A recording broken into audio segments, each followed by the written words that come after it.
tratamento precoce pode ter aumentado ainda mais a poluição dos nossos rios?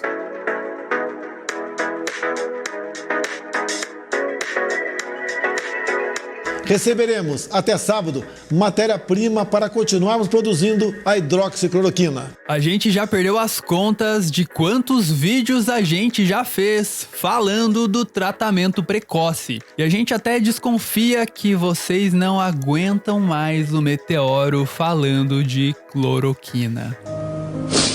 Eu não suporto mais. Eu não estou suportando mais. Mas o Meteoro tem uma boa e uma má notícia para dar para vocês. A boa notícia é que o Ministério da Saúde, enfim, admitiu que o ineficaz tratamento precoce é ineficaz.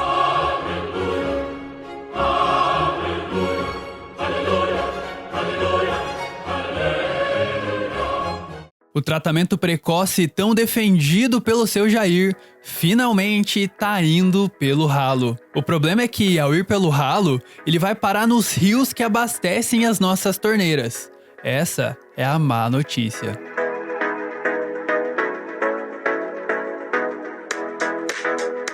Você já deve ter ouvido falar em contaminantes e poluentes e achado que eles são a mesma coisa. Mas existe uma pequena diferença entre eles. Todo poluente é um contaminante, mas nem todo contaminante é um poluente. Os contaminantes são aquelas substâncias que estão numa concentração acima do normal em um ambiente, mas que não necessariamente estão causando algum dano ao ecossistema. Ou seja, para você definir se uma substância é ou não um contaminante, basta você olhar para a concentração dela naquele ambiente. Quando esses contaminantes passam a ter um efeito negativo sobre um ecossistema, fazendo mal aos seres vivos daquele ambiente, aí sim eles são chamados de poluentes. Nesse caso, para definir se uma substância é um poluente, não basta você olhar para a concentração dela. Também é necessário avaliar os efeitos biológicos dessa substância sobre os seres vivos do local contaminado. O contaminante mais antigo que se tem registro é o chumbo. O chumbo foi um dos primeiros metais a serem fundidos, antes mesmo do cobre e do bronze. Existem artefatos feitos de chumbo fundido que foram produzidos há mais de 5.000 anos. Mas a exploração do chumbo atingiu seu auge durante o Império Romano. Os romanos contaminaram tanto, mas tanto o ar com chumbo, que essa contaminação ficou registrada em geleiras da Groenlândia. Dentre os principais usos do chumbo pelos romanos estava a fabricação de canos de água.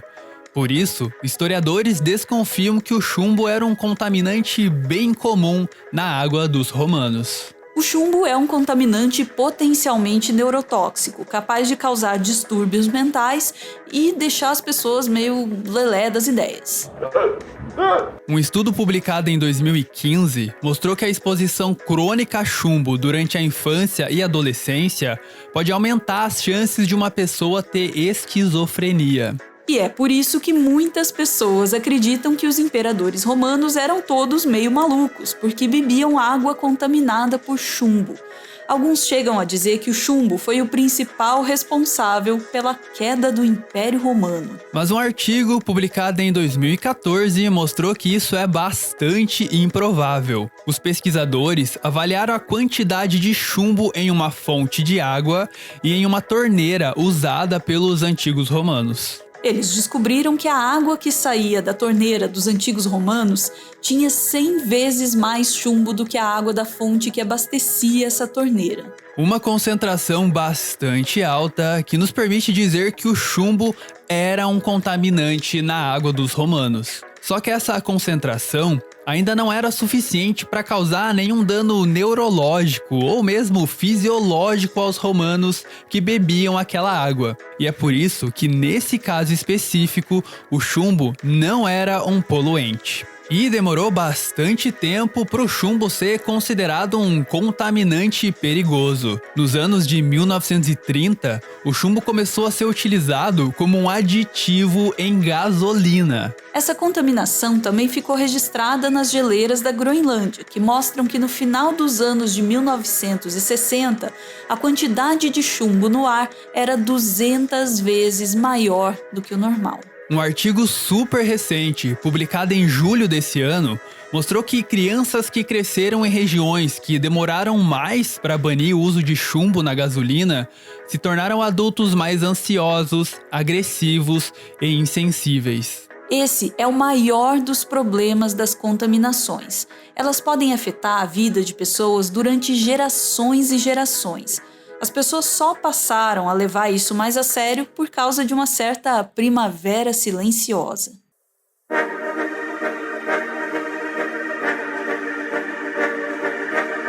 Outro contaminante bastante antigo é o arsênico, o mais famoso e romântico dos venenos.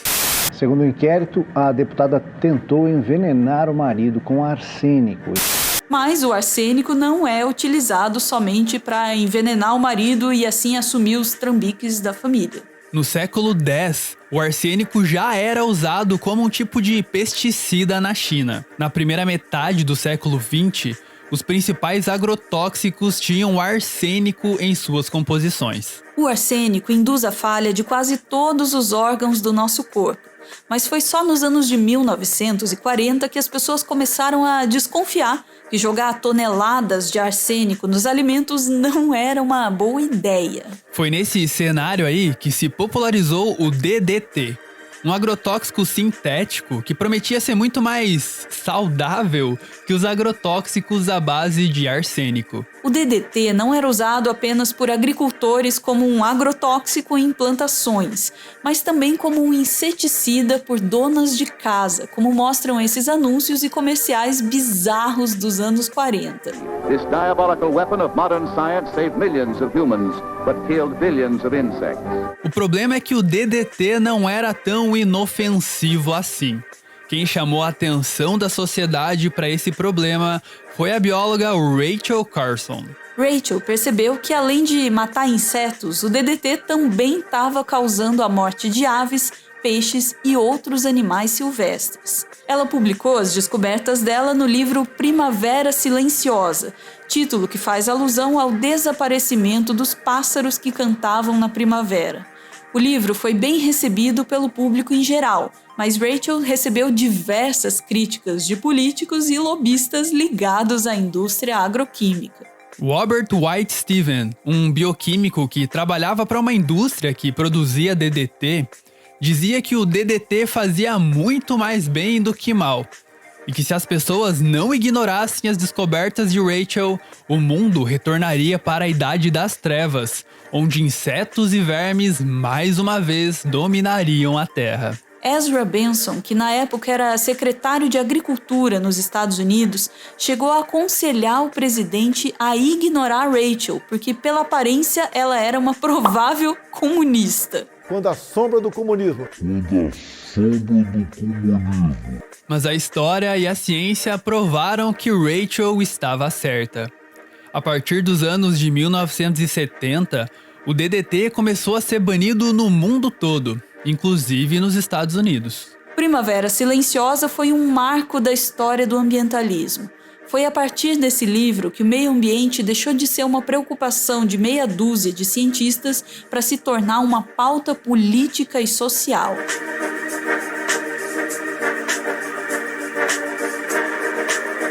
Perceba que depois que um contaminante é identificado, demora um tempo para ser criado algum tipo de regulamentação ou medida de monitoramento e controle dessa substância. Nesse intervalo de tempo entre a identificação e a regulamentação, o contaminante é chamado de contaminante de preocupação emergente, ou simplesmente contaminante emergente. O problema é que, assim como o vacilo humano, os contaminantes emergentes também parecem ser infinitos. A cada ano são produzidos mais de 400 milhões de toneladas de produtos químicos dos mais diversos tipos. Metade desses produtos apresentam algum risco ao meio ambiente. Uma das principais fontes de contaminantes emergentes é o esgoto doméstico. Sim, você, eu, todo mundo é uma fonte de contaminantes emergentes. Quando você vê um shampoo, sabonete ou cosmético indo pelo ralo do banheiro, ele não desaparece. As substâncias químicas desses produtos podem se acumular nos rios, nos oceanos e talvez nos animais que vivem nesses ambientes. Os parabenos, por exemplo, são um tipo de conservante amplamente utilizados em cosméticos. Em 2015, os cientistas encontraram parabenos em altas concentrações em órgãos de golfinhos e baleias do Golfo do México. Mas a maior preocupação mesmo é com os remédios, em especial os antibióticos. É que depois que esses remédios agem no seu corpo, eles são excretados pelas fezes ou pela urina e assim chegam até os esgotos e depois nos rios. Isso sem contar os remédios que são descartados diretamente na privada ou no lixo comum.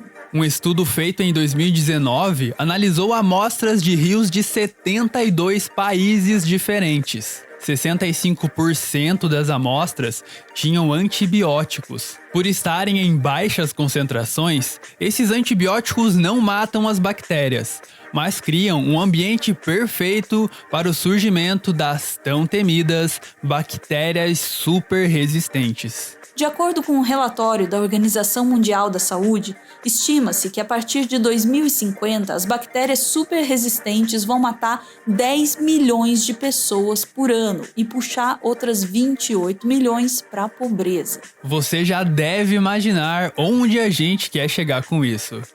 Certo presidente de certo país incentivou milhões de pessoas e algumas emas a tomarem certos medicamentos que não funcionam contra a Covid. Como isso poderia dar errado, não é mesmo? Não tem como não dar errado. Vai dar errado.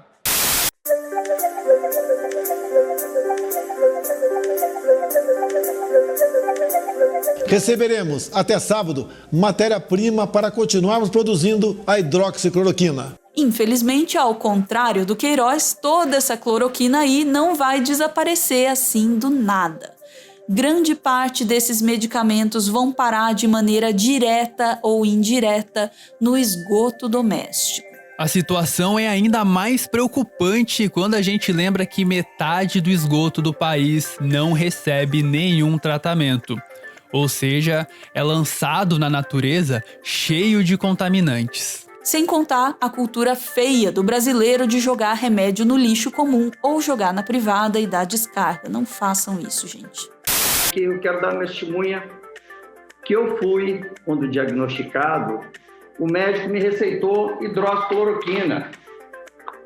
Ele me receitou hidroxicloroquina, que até sobrou. Também me receitou ivermectina, também com venda sob prescrição médica. Tá aqui, esse eu não usei, vai pro lixo. O mais assustador é que a gente ainda não sabe o quanto de cloroquina, ivermectina e azitromicina tem nos rios que abastecem nossas torneiras. Existem pouquíssimos estudos sobre isso. Inclusive, se você é um pesquisador da área, tá aí um excelente projeto de pesquisa. 2 estudos publicados esse ano avaliaram os efeitos da hidroxicloroquina e azitromicina sobre girinos e sobre peixinhos criados em laboratório. Ambos chegaram a conclusões semelhantes. Os peixinhos e os girinos gastam um monte de energia tentando se livrar da hidroxicloroquina e da azitromicina que eles absorveram. E aí não sobra muita energia para esses animais procurarem comida, crescerem e se reproduzirem.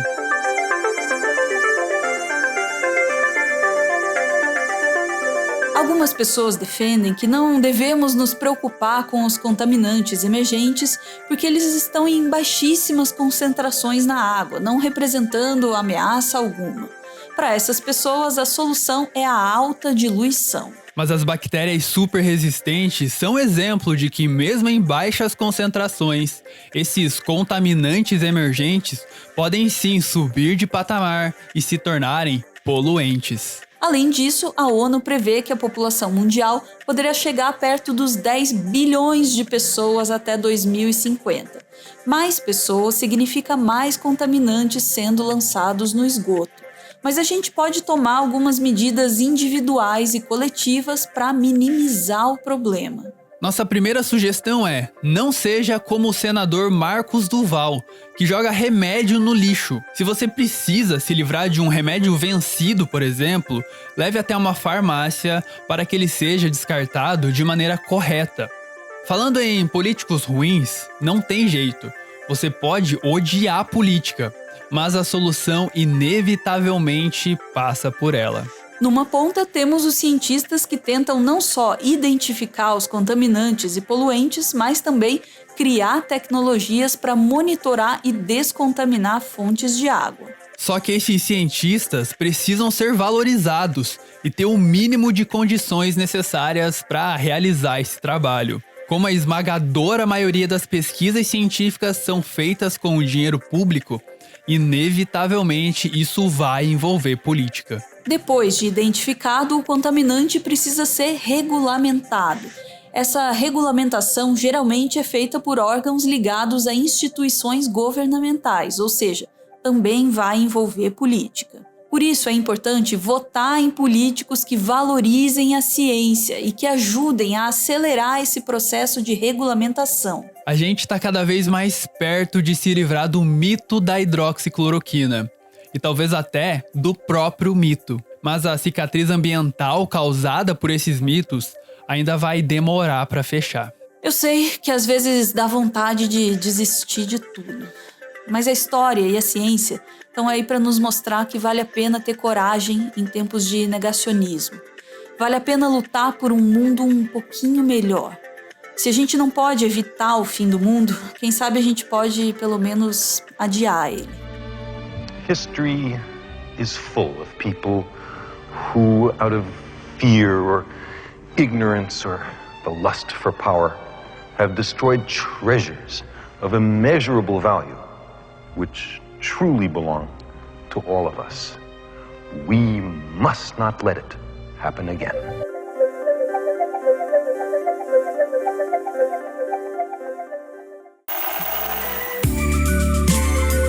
Esse aí é o Everton. Ele é mestre em Biologia Evolutiva e ele faz um doutorado em Ecologia na Universidade Federal do Paraná. Ah, e ele é fã do Carl Sagan, mas aí também, quem não é?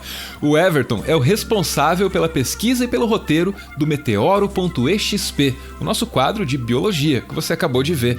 E o Everton também tá lá no Twitter com mais conteúdo sobre biologia, geralmente agregado na hashtag BiothreadBR, que tá aparecendo aí na tela. Eu ouvi dizer que o Everton fica feliz compartilhando um pouco do que ele conhece com vocês. Então, vocês podem colar lá no Twitter, se vocês quiserem.